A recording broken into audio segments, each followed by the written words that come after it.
Hello and welcome to the Feel Freaking Amazing podcast. I'm Wendy Trubo and we have a star sighting celebrity appearance today with Ed Levitan. And today we have James Barry on our podcast. He is 20 plus years in the culinary field and he started as a private chef cooking for celebrities such as Tom Cruise, George Clooney, Barbara Streisand, and many more. He is the CEO and founder of the Oregon-based superfood seasoning called Pluck. It's the first of its kind and an amazingly easy and effortless way for people like you to get organ meat into your diet. So Jamie, welcome. We're so happy to have you here. And Thank you for having me. Yay, look at that. Hold on a second. You forgot the most important thing. Well, he's one of our personal friends, and not personal friends, amazing good friends. So yes, let's start what a there. treat. Yeah, I credit you guys with like why we moved to Boston, without knowing why, but like that it was because we needed to be with you. Of course, I remember when your wife was like, and I have to stress, we moved here not knowing you, right? So it's like this is more of a spiritual outcome of what I think was energetically moving us this way. Yeah. So now that the name dropping is all aside, I didn't know you had a direct to Barbara Streisand. You know that I'm like a huge fan. But anyway, not to get diverted. How'd you get into this? Yeah, that's the question, right? I did not grow up in a foodie environment. To this day, my mom's like, how did I get a chef for son? Because I grew up in a household where when the smoke detector went off, we knew dinner was ready. Nice. Oh my God, no. It really was. It really, really was. Like hamburgers were dubbed hockey pucks. That's how hard they, like, I seriously had to work at learning to eat meat that was not so well done. Like I thought everything was always had a burnt hard edge to it. And so only in my 20s did I go, oh wait, no, there can be a little pink. It's okay. And I had to unlearn that. But it was really, it's fascinating. I was such a picky eater growing up. So picky. Like I did a culinary class in 7th and 8th grade. I loved it. And I learned how to cook things that I still wouldn't even taste. So I learned how to make like a tostada salad, Mexican salad. And I didn't eat it because I was that picky, but I loved making it. And I went and cooked it for my family and I had so much fun. And I think later on I was like, oh, cooking for me is a love language. It's not about necessarily me eating it. It's just about, oh, this is how I express to other people how I feel. And then that carried through, but I never saw it as a job. I thought it was going to take away, I would have to work nights. I didn't see myself wanting to do that. I saw myself at 12 years old as a family man. I don't know why. So I didn't see it as a career. I saw it as a hobby. And not until 9/11 did I then rethink, because 9/11 was like our generation's Pearl Harbor. And I was like, life is short and I need to choose the path that has heart. And so I reevaluated my life and I was like, what is it in my life that is out of integrity and what is in? And I was like, when I was a kid, I loved to cook. Like, why am I not going towards that energy? And so I shifted. I found a school in New York that was well known for healthy cooking and also known for private chefing, like being a source for private chefing for people of high net value. And I was like, this is it. I'm going to go. And I did it, and it was amazing because I got those those names you dropped. I got those and more so quickly. It was a real period in my life where I didn't have to do much, but I got so much back. Like, I still worked hard. I'm a hard worker, but it was amazing because I had gone from the entertainment business where I was working 200%, but I was only getting back 30%. And then I switched to cooking and I was giving 100 and I got back 200. It was insane. But I acquired all those clients just through word of mouth. That's awesome. And then how'd you get into the organ meat world? And why organ meat? Yeah, the organ meat. I know. Speaking to the person that doesn't normally eat beef, I learned about organ meats in culinary school. We studied a book from the Weston A. Price Foundation. It's called the Nourishing Traditions. And they're capturing, traditional foods. They're showing how to properly make them. They talk about soaking your nuts, if you're going to do that, soaking grains, sprouting. I know you're holding back laughter right now. I can see it. All I can Soaking picture, nuts. yeah, it's like the visual of that, Jamie, is just wrong. I'm sorry. No, it's the sprouted grains Oh, is so God. much easier to digest. And they talked about organ meats and eating whole animal. And I was like, oh, yeah, this makes so much sense. I mean, this is ancestrally how we ate. This makes a lot of sense. Never in history would we ever slaughter a cow and only eat the ribeye. Like, that's just not going to happen. You're But not going to slaughter a bird and only eat the breast meat. You know what I mean? And this is the mentality we have now. right, but I want to go talk about that because that it goes way, way deeper than that. Because on one hand, you're talking about waste, but I actually many cultures. So I started in traditional Chinese medicine, and each organ had its own specific healing properties. Absolutely. And then the other part of it is if you look at like lions, I watched a lot of nature shows when I was young. You did chefing, I Well, they did nature should, shows. they watch TV. And if you look at lions, the first thing they do when they kill an animal is they go for the organ meats. Yep. The actual muscles are considered inferior. Absolutely. Well, organ. it's fascinating. So there's this Dr. Bill Schindler. He's a archaeologist, and he talks about a lot how, okay, if you look at ancestrally, the development of the human body to Homo sapien, we start out as foragers, and to forage for the nutrition we needed. Now we did not have the brain size we have now, so we had different nutritional needs back then.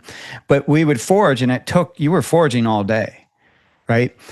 Then we became scavengers. So that means we came to the kill after the predator killed it. To your point, the organs were gone and only the muscles. And we ate some of the meat, but nothing much changed. Our brains didn't increase. We still were in that other body.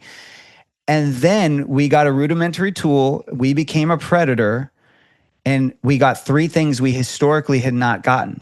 We got blood, we got organs, and we got fat. Because, to your point, those had all been eaten or taken from the predators. And what happens is, now we also had fire around that time, but what happens is our brains start to get bigger because they're getting more nutrients. Our digestive tracts get smaller, which is very important because that means now some of those things we were eating when we were foraging, we can't actually digest as well. So there's a lot of change that happens there. And so technically we wouldn't even be able to have this conversation had we not eaten those organs, to your point. Like they're that nutrient dense. And why I got into these is really because I learned about it in culinary school, but I didn't incorporate it. I was more of like, well, I didn't grow up eating organs. So I was like, well, I don't know how I'm going to do that, but I get it. I get that they're nutrient dense. And it wasn't until I became a father that I was like, hold on, this changes everything. It's not just about me now. Like, I got to figure out, how do I get these nutrient dense foods into my kids? And then how do I also get them into me? Because I want them to thrive, but I want to live long enough to watch them thrive.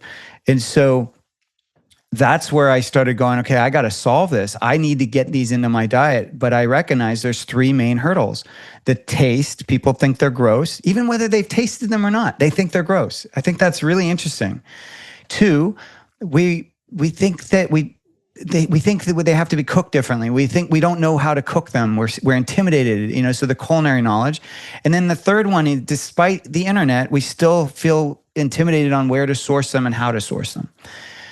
And so that's what I set out to solve. And what you held up earlier was pluck. And that was my solution, which is, I recognize that we already have the modern technique of preservation with freeze drying. So we already are seeing, really, there's only two ways to get organ meats into our diet right now. We have them in capsules, or we eat them in food. And I was like, but there's got to be a middle ground. And so I was like, what if I take that freeze-dried powdered organ meats and I just combine it with the dried vegetables or herbs that, so I'm taking the concept of a pate, but I'm using a dry pate. So I was like, well, what if I add onion? Because that's what you would add to a pate. So why don't I just use granulated onion, garlic, herbs, salt, all these things. And suddenly I had this seasoning that had the organ meats in it. And I was like, wait a second, this is actually good. So I solved the taste. Hey, I don't need to know how to cook. I just need to salt anything. I can salt any popcorn. I can salt French fries, whatever I want, pizza. Chicken soup. I have it in my chicken soup, and it's delectable. Yeah, I love there it. you go. You literally anything. You can just, if you can salt it, you can pluck it. And then the sourcing, I was like, well, I'm going to just source it from the best place, and that's New Zealand.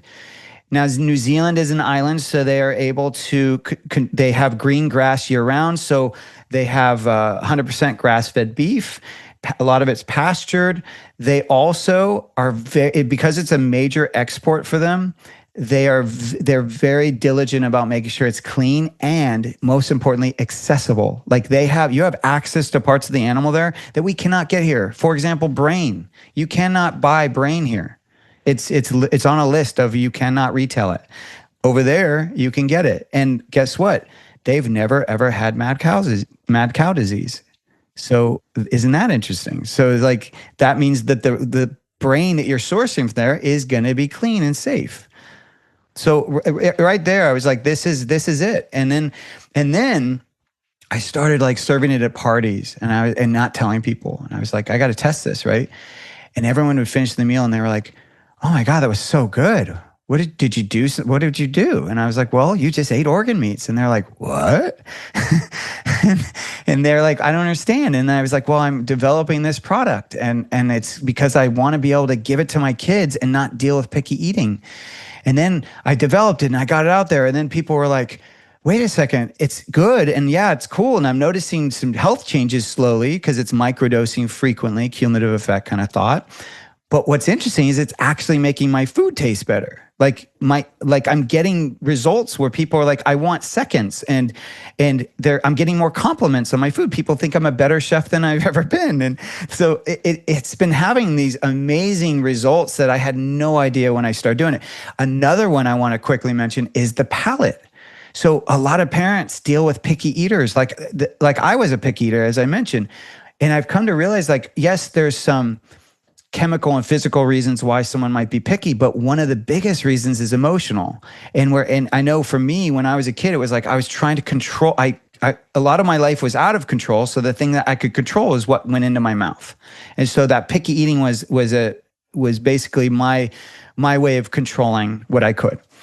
Well, what I've also learned since then is that our palates are shaped by what we eat. And if you're an American, your palate is probably skewed towards salty and sweet, because everything here is salty and sweet, right? But we also have bitter, sour, and umami. Those are the three. Umami is in the 90s was discovered in Japan, and that's more of like a savory taste. They think there's actually a fifth one that's rancid, because that has its own taste to it. But if we just focus on the five, He's really good at that. But I can taste those things, but we're not aiming for the rancid. We're aiming for the fresh. But your body's designed to recognize it, and that's what's key. Yes. Is so you have these five or six senses, depending on how you look at it, that your body was biologically designed to use to discover, is this food going to kill me or nourish me? And then also it's going to inform, it's a communication pathway that's informing you of like, does your body need what you're eating, and when should it stop, right? And what's fascinating is we're getting feedback that parents are giving pluck. That's the only thing they're changing. They're giving it to their picky kids, and their kids are becoming more adventurous eaters. And I think it's because the umami is a unique taste. And what it does is it brightens the other four tastes. And I think it starts to expand the palate. And so no longer, like now where the picky eater used to be more skewed towards sweet, they're now being a little bit more skewed towards savory. Interesting. Can we back up a step, Jamie? Hold on. I just want to, is like umabosh the same as umami taste? Like, I don't. Umabosh, the umaboshi, you mean? The umaboshi plum? Yes. I'm just trying to understand if that's like related. Yes. Yes, it's absolutely. So umami is found in lots of foods. Like it's in tomatoes, it's in mushrooms, it's just a flavor. It's like MSG is umami as well. It's in a lot of things, but if you don't like, most kids and most people in America are eating ultra processed foods. And what are those? They're mostly salt and sugar, because they use it not only for flavor, but also for preservative. And so if you're eating lots of packaged foods, I mean, usually salt's some of the times the first ingredient. And And so you're naturally going to be more skewed palate-wise that direction. So one of the ways you can kind of help to recalibrate someone's palate is not only to remove certain foods, but also to introduce the flavors that they're not getting. So like I always tell people, like, okay, your kid is probably not getting sour. So what you could do is you could take kraut juice, fermented vegetable. You could take the juice from that and mix it in to the ketchup. That, let's just say, because I'm assuming like if they're a picky eater, they're eating dino nuggets and ketchup. That's what picky eaters eat all the time, right? So mix it into the ketchup, just a little bit. So you start stimulating that sour receptor, but not overwhelming it. Just stimulate it a little bit, and you will start to see your kid's palate starts to open up. Cool. All right. All right, you're going to go back. Okay. So can we back up and talk about it's sort of intuitive, like, oh yeah, organ meat, it's good for you. But how is it good for you in a way that chicken breast is not, or steak is not? What are the key differences that organ meats bring to the table that regular meats don't? Yeah, it's a great question. But it kind of goes back to what Ed said earlier, which is like, because really what we're talking about is why does that lion eat the organs first? And if you think about the human body, the organs have a job to do, just like the muscle has a job to do. But those jobs are all very different.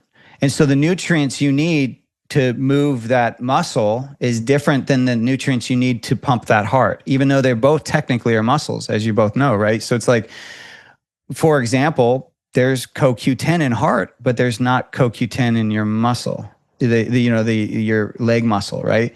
And so each organ has the nutrients it needs to do its job. And so while most of them all have the B12, but liver, for example, is very high in iron. It's very high in vitamin A. So it's going to have these vitamins that sometimes people are not getting from the food they eat.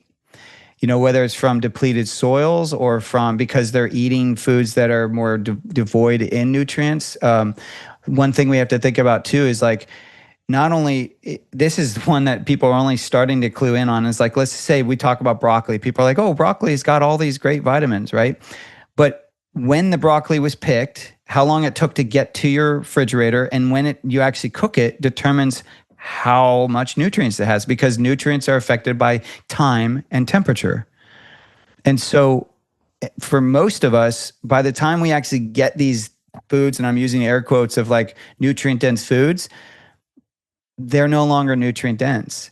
But organ meats, it's kind of like what happens when they harvest the organ meat from the animal. They're immediately freezing it, because they have to, because otherwise it will go bad. Organ meats, they actually go bad faster than muscle meat. And that's one of the reasons why back in the day when they centralized meat production, and then they had the railroad system, and it would they would railroad the meat to the coast, they actually stopped using organ meats. They didn't carry the organ meats because the carts, the train carts couldn't get cold enough to store the organ meats. So people started to lose favor with organ meats, because if it's not at your butcher or it's not in your vicinity for you to purchase, you stop thinking about it, you stop buying it. And as we know, money is how we vote. And so it's like, if we don't buy it, then they don't supply it. And so organ meats have the protein, similar protein as the muscle meat. They're packed with vitamin A. They even have D. They have K2 as well. They have hormones. They strengthen bones. They fuel our vitality. And here's what's really key is you don't need a lot. Like, whereas you might eat, I don't know, 6-7 ounces of a muscle meat, you could get a power punch of just like 1 ounce of an organ, and you're good. Like, most people don't need more than 2 ounces a day, if that. So a little goes a long way. I always think of it like if you were feeling sick, and now the three of us might not do this, but most people, they'll go to 7-Eleven and they'll go to the counter and they'll grab one of those emergency, liquid things, and they'll pop one of those. Or let's say if someone's trying to like energize, they go pound one of those monster, energy drinks or something like that. So they look at that as like, this is a power packed, device for me to like get stimulated. And I'm like, well, that's what organ meats are for our human body. And And so the issue then once again goes back to, okay, great. We can talk to our blue in the face about how nutrient dense they are and how easily absorbable those nutrients are. But then why aren't we eating them? Because still people avoid them. I love liver. We actually had liver this week. And the biggest problem with liver is don't overcook it, because it's, Yes. it's like sear it, be done. Don't beat the horse, It's so true, because it gets not only stronger, but also the texture gets chalky and disgusting. I would offer that is the number one reason why organ meats have such a bad rap, is because people historically have not had them prepared properly.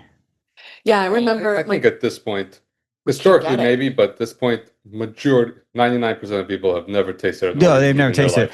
But the reason they've never tasted it is because their parents were forced to eat it and fed like really overcooked, liver and onions, basically. My grandfather used to, when in Florida, where you could still get it, used to order liver and onions, and it was beef liver and onions. And he would order that every time we went to this one particular restaurant. And I was always like, what is that? And then we bought a cow, like at this point, it's like almost 5 years ago, and it came with liver. And I'm like, well, we bought it, we might as well cook it. And it was delicious. And now we're eating chicken liver, but we can't get the beef liver without buying the cow. And the guy's like, I'm not doing that anymore. So interesting. Yeah, it's rare that you even got it. It doesn't, usually they don't even supply it. Well, there's lots of ways to ease the organs into your diet. And one thing that you just brought up, which I think is important, is a lot of people just immediately go like, oh, it should be beef organs. It's like, no. Don't worry about the species when you're first easing into them. Because what we want is first you to get a taste for it and to just start to get it regular into your diet. So I always recommend chicken hearts first. Like, start with chicken hearts because they're so mild and they're kind of even sweet. So just start there. You can chop them up just like mushrooms, throw them in a sauce. No one will even know. And then you can graduate eventually to chicken livers or even the beef livers. But chicken will be milder. Most fowl or poultry are going to be milder. The more stronger the organ, it probably represents also how it's more nutrient dense, because the flavor is the nutrients, right? Like that metallic taste is because it's high in iron, things like that, right? So you're tasting the nutrients when you taste it. But I would offer that when you go to graduate to beef liver, you keep it frozen, because that's the other thing that's intimidating, is when such a huge thing, that this huge hunk of liver is defrosted, it's incredibly intimidating. And so just keep it frozen, pull it out, and just grate it. Just grate it right into your ground meats and just do a little bit and then put it right back in the freezer. And then that way it doesn't go bad. And then you're just doing a little bit, because that's the other thing that I always try to impart to people is like, look, these animals have one liver, they have one heart, they have two little kidneys. It's like the muscle is mostly what that animal is, the muscle and bone. So this idea that we should be eating liver every week, that is a false idea, because just like the example of there's no reality where we would kill an animal and only eat the ribeye, there's no reality where anyone would kill an animal and be able to eat liver every week, because there's only one liver. It's like, hello. And there's 20 people in the tribe. You're all getting a little bit. But that's the beauty of it. You don't need much. But I would more emphasize that it's less about one organ. It's about, let's eat the whole animal, because they all have those synergistic supports, benefits, really. So it's, and like, for example, liver is known for having lots of iron. I mentioned that earlier, right? Heme iron. But spleen has 5 times more. But you know what I mean? So it's like, if you focus on the whole animal, then not only are we, to what we talked about earlier, being more kind of planetary and life focused of valuing that animal, but you're also, I believe, going to get a more holistic nutrition from that animal, because nothing's going to be overdone. You're gonna have a little bit of everything, which to me is more important. So what does pluck have actually? Yeah, good question. So first of all, did you guys know? Do you know the name pluck? Do you know what it? Did you know where it came from? No. We just pluck it. We don't know the origin. So I wish I had come up with it, but my branding team came up with it, and it actually does mean animal organs. It's a 15th century term for the liver, the heart, and the lung of an animal. And so I was like, when I heard that, I was like, great. And it was to your point, Ed. I was like, I asked my kids, I'm like, hey, mom, where's the pluck? Like I was pretending someone's in the grocery store and like, where's the pluck? And I heard it roll off everyone's tongue. And I'm like, oh, that's going to be fun, you know? And to this day, when I'm at, events and someone buys for me, I love telling them like, well, it was great plucking you, or you've been plucked, whatever, just using the word in some fun way. But what pluck has right now is liver, heart, kidney, spleen, and pancreas. And each of those have their own important, like properties. Pancreas, for example, has natural digestive enzymes. So if you have issues, digesting your food, pluck will support that. So we're using Mother Nature to support our health. Instead of, isolates and laboratory made things, we're using Mother Nature as intended. And I hope to include in the future lung and maybe even collagen, which is usually coming from the skin, but comes from other parts of the animal as well. So I'm hoping that the idea is that I want to try to get as much of that animal into people's diets as easily as possible, and ideally as deliciously as possible. It always was weird to me. I mean, I've always loved liver. I grew up on chopped liver and chicken hearts. Like I ate it as a kid, but just not the beef liver until I was older. But anyway, it always seemed weird to me when I learned that the liver was the organ that filtered the body. It seemed weird to me that I was going to eat the thing that processed the toxins. And I still haven't gotten my brain around that. Even though I still eat it and I know it's super nutrient dense, I still have this thought like, but does it have more toxins in it because it's filtering the toxins and processing them? That is one of the concerns. Like the two, I would say, I hear the most with organs is it storing the toxins? So am I just getting a power pack full of toxins? And then the other one is, am I getting too much vitamin A, or, am I getting too much of these nutrients if it's so nutrient dense? And I'll address the first one, which is, and I wish I had a really good comeback for like something that we do in our daily life where it's the same mindset that you're talking about, but people are applying it towards something that is every day. And I haven't come up with that yet. But if you think about it, that the liver its job is to detoxify the animal. When we think of it storing the toxins, we're really thinking of it almost like a coffee filter or a sponge. And if that were true, if as you both know, if the liver were a sponge or a coffee filter that couldn't be cleaned, we would all be dead right now, because there's so many toxins in the world that there's no way we would be able to detoxify. And so I think that's the mindset people are getting trapped in. But if you think about it from this other perspective, let's flip the coin and think about it from the perspective of like, wait, the organ has the job to detoxify. That must mean it does its job very well because we're not dead. And because it does it so well, it must have nutrients in it that will support my own detoxification. It's actually not a storage unit. I just realized this. Exactly. The liver stores glycogen, ADEK, but it's not a storage unit for toxins. Exactly. That's what the fat is the deep storage depot. So yes. When you're eating meat, you probably don't want to eat the fat because that's where all the toxins are, and the liver shouldn't have it because it's not a storage unit. So I just thought that through. Thanks for helping me think that through, Jamie. Ding, ding, ding. That is right. And here's the thing. The liver's Jamie, job you've just saved our marriage. Thank you. I mean, that's it. It's applied so much. No, but the liver's job is to take those toxins and turn them water soluble so that they can leave in your poop, your pee, and your sweat. And so I would offer that it's more important that we focus on that. We focus on, are you properly eliminating your toxins? So are you pooping daily? When you pee, is your pee a certain color? Are you sweating? There's people out there that don't sweat. It's like, that to me is bigger concern than eating organs. Like, to me, the organs are just going to support you in detoxifying. And then the other piece that's really key is, you said it gets stored in the fat. That is true.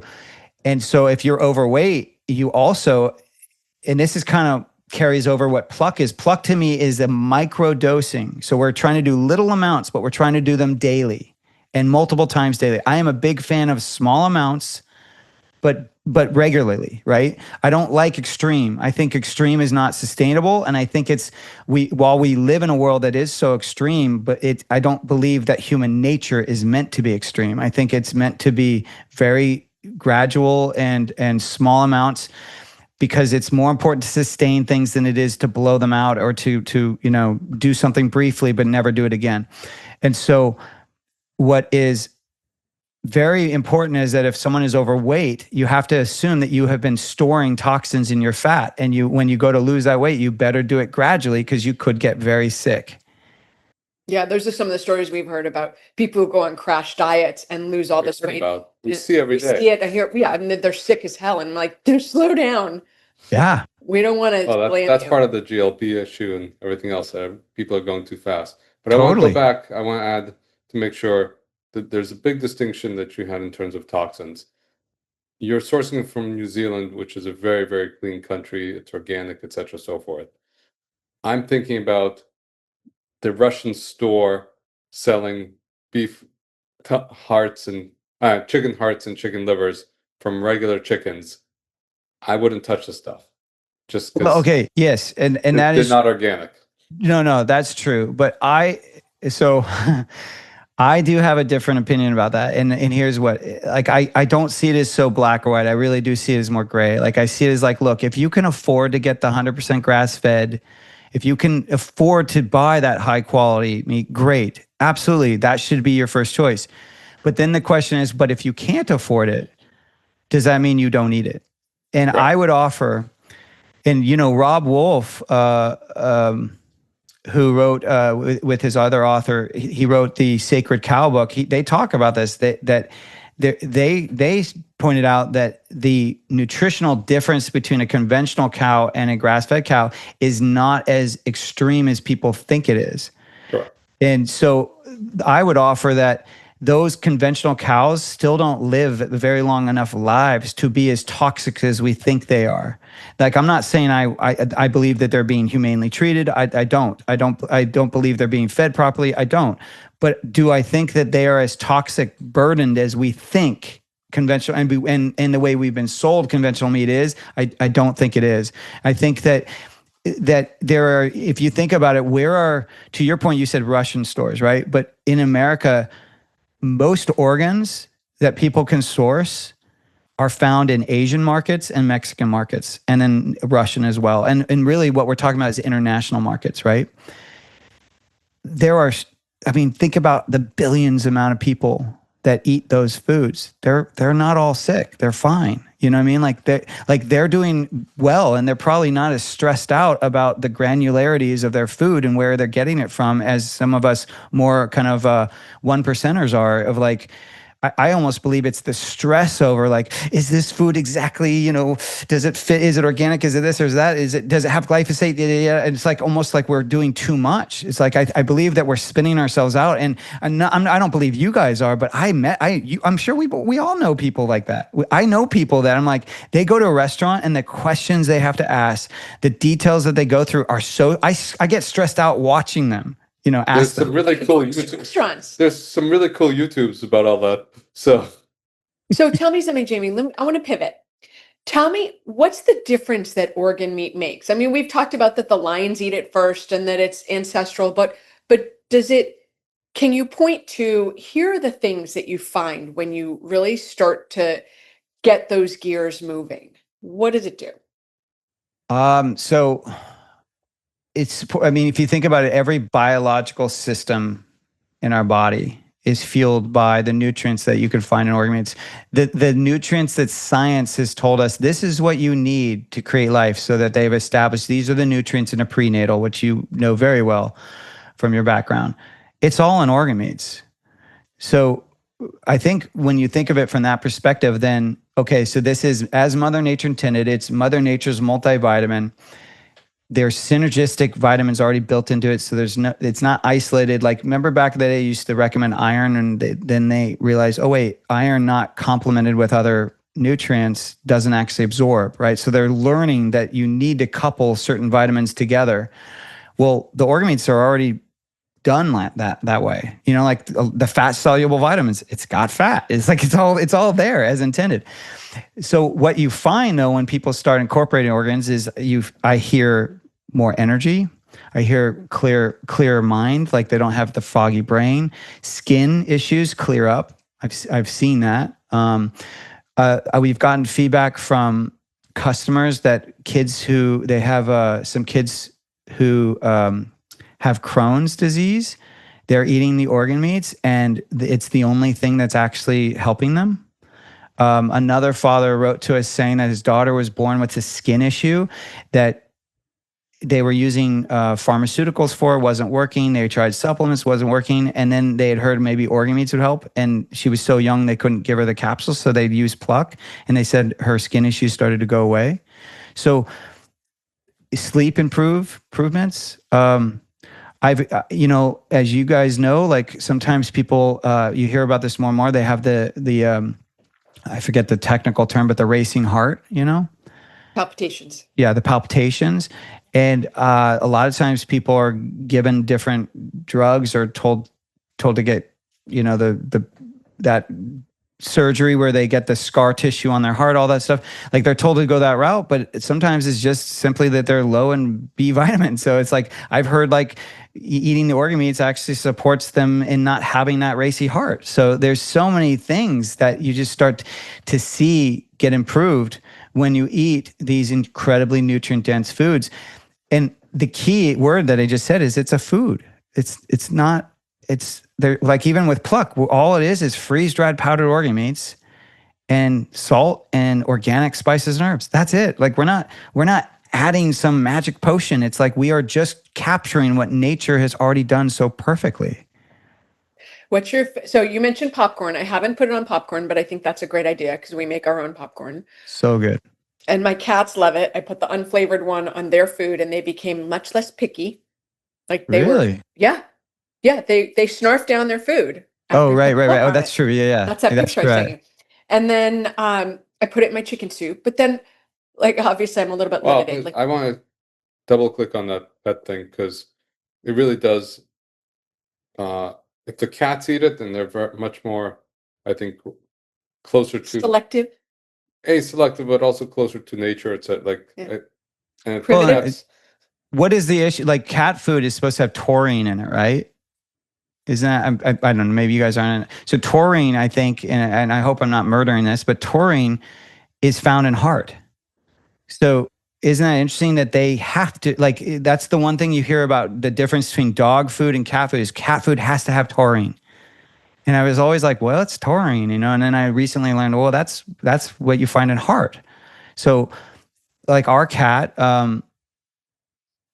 she wouldn't eat her food unless I put pure on there, pluck pure on there, And so I just think that's interesting. Like the dog is a little bit more like, oh, she'll eat anything. So it's harder to really tell. She's a dog, right? Yeah. Dogs eat anything. Dogs eat anything. So for that dog, for my dog, it's harder to tell, like, is this changing anything for her? But the cat, it was like crystal. It was like, no, she won't eat the food without it. So that says a lot.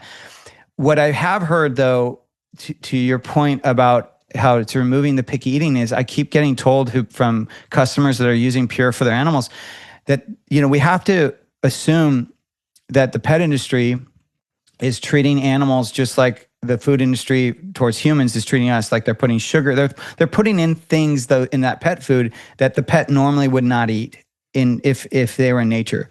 Like I was just at the store recently trying to find a good snack for our dog, and they all had sugar in them. And I'm like, why does a dog need sugar? They don't care what flavor it is. They just want to eat it.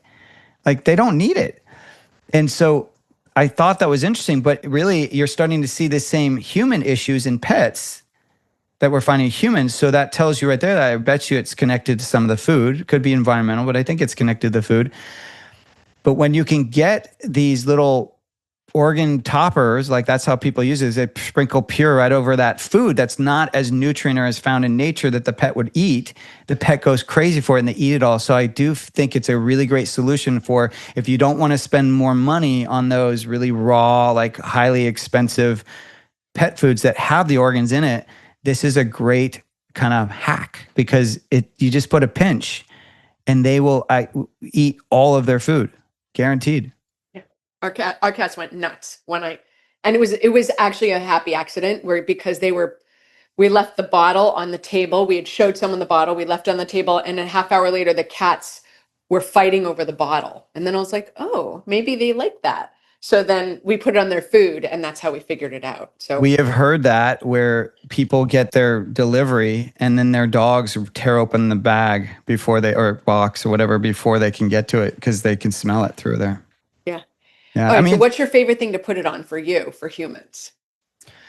Popcorn is definitely popcorn or toast I love it just on that kind of stuff. But eggs is another one. I mean, I honestly, for me, I put it on everything.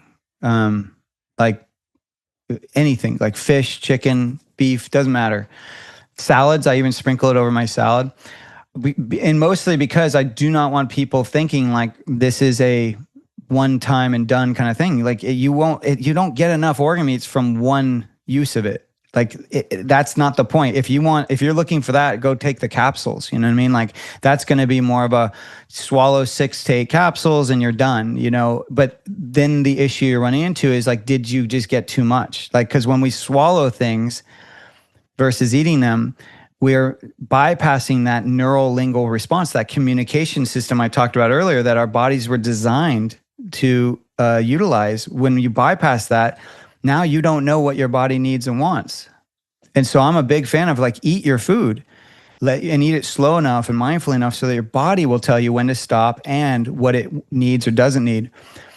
But with Pluck, because the seasonings are not 100% organ meat, the Pure is 100%, but the other ones are not. You got to use it regularly. You got to use it minimum each day, or ideally like two to 3 times a day. And you will see changes. Like we hear people seeing lots of changes within that first few weeks or a month. Like one person, if you're incredibly sensitive, we had this one person reach out and said, I tried it and I couldn't get to sleep that night. Like I had so much energy. I was like, really? Gosh, that's crazy. How much did you use? You know? Right. Okay. So where can people find out more about you? And we'll put all this in the show notes. Cool. Yeah. So you can find us at eatpluck.com. You can also find Pluck on Amazon. And then on socials, we're at Chef James Berry and at Eat Pluck. And you guys sell it at your clinic too. So if you're in the area in Boston, you should come by the 5 Journeys clinic and get it there. Awesome. All right, Jamie or James Berry. No, you need to know this. I'm actually thinking of going back to Jamie, and it's because of you guys, because it's been such an affectionate kind of reminder of like, oh, this is how really you, Wendy. But Ed's starting to adopt it too, and so I was like, I kind of like how it comes off their tongue. I'm like, I think I might go back to it. James is so stuffy, Jamie has some fun to it. James is like, I'm James. Hello, I'm Jamie. James also. So anyway, we'll put that at the beginning of the episode. Yeah. So anyway, thank you, Jamie. Thank you for being on the podcast, and for the listeners, thanks for listening. And really, like this has been amazing. So we're so grateful that you came on the Feel Freaking Amazing podcast. So thank you. Thank you.